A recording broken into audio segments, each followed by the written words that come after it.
नमस्कार दोस्तों, अजब गजब के इस वीडियो में आपका फिर से स्वागत है। भारत में कई ऐसी जगह है जो अपने दामन में कई रहस्यों को समेटे हुए है।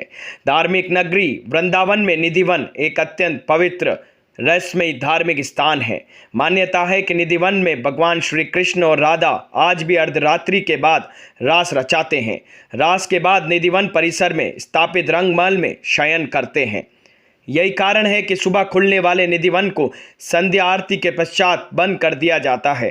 उसके बाद वहां कोई नहीं रहता है। यहाँ तक कि निधिवन में दिन में रहने वाले पशु पक्षी भी संध्या होते ही निधिवन को छोड़कर चले जाते हैं।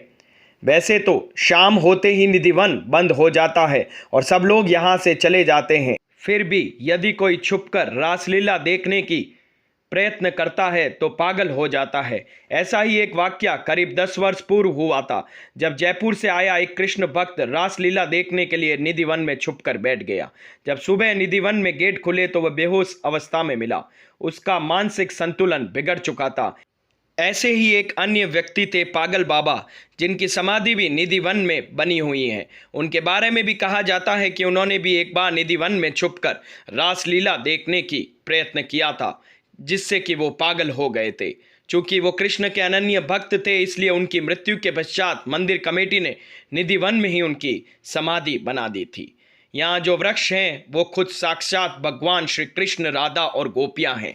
ये सभी तुलसी के वृक्ष हैं। इतने बड़े तुलसी के वृक्ष कहीं नहीं होते। ये प्रमाण है। यह राधा कृष्ण का इन वृक्षों की जड़ें एकदम खोखली हैं। इनमें कभी पानी नहीं दिया जाता, फिर भी ये हरे भरे रहते हैं। इस वन में रात्रि 9 बजे के बाद कोई नहीं जाता।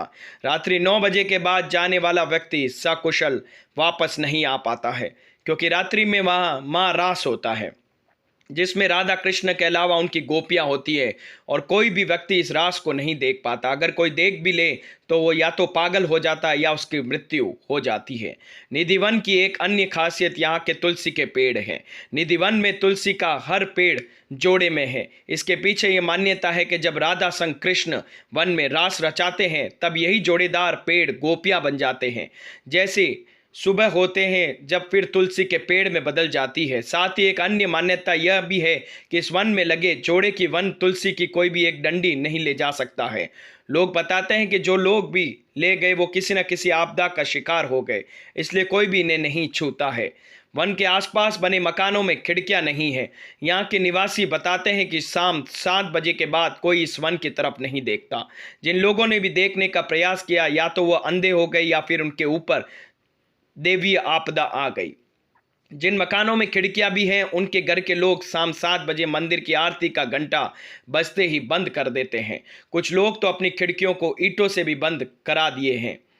लोगों की यह भी मान्यता है कि इस मंदिर के दरवाजे अपने आप खुलते और बंद होते हैं। यह भी माना जाता है कि इस मंदिर में भगवान श्री कृष्ण रोज रात को खुद शयन करने आते हैं। उनके सोने के लिए मंदिर के पुजारी रोज पलंग लगाते हैं और जिस पर 7 सूत्री गादी और बिस्तर के ऊपर चादर बिछाते हैं।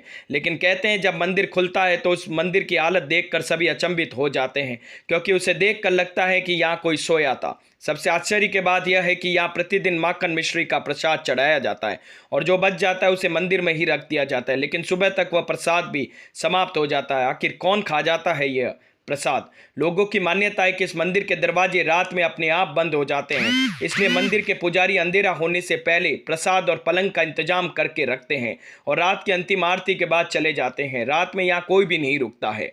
स्थानीय लोगों के अनुसार ऐसा बरसों से होता आ रहा है। कुछ लोग इसे अंधविश्वास मानते हैं और कुछ लोग इसे श्री कृष्ण का चमत्कार। हालांकि सच क्या है यह तो शोध का विषय ही है। हालांकि सच यह है कि निधिवन में श्री कृष्ण राधा का एक ऐसा मंदिर है जहां राधा और कृष्ण के शयन करने की मान्यता है। मान्यता अनुसार इस मंदिर को तानसेन के गुरु संत हरिदास ने अपने भजन से राधा कृष्ण के युग्म रूप को साक्षात प्रकट किया था। या कृष्ण और राधा विहार करने आते हैं। यहाँ पर स्वामी जी की समाधि भी बनी हुई है।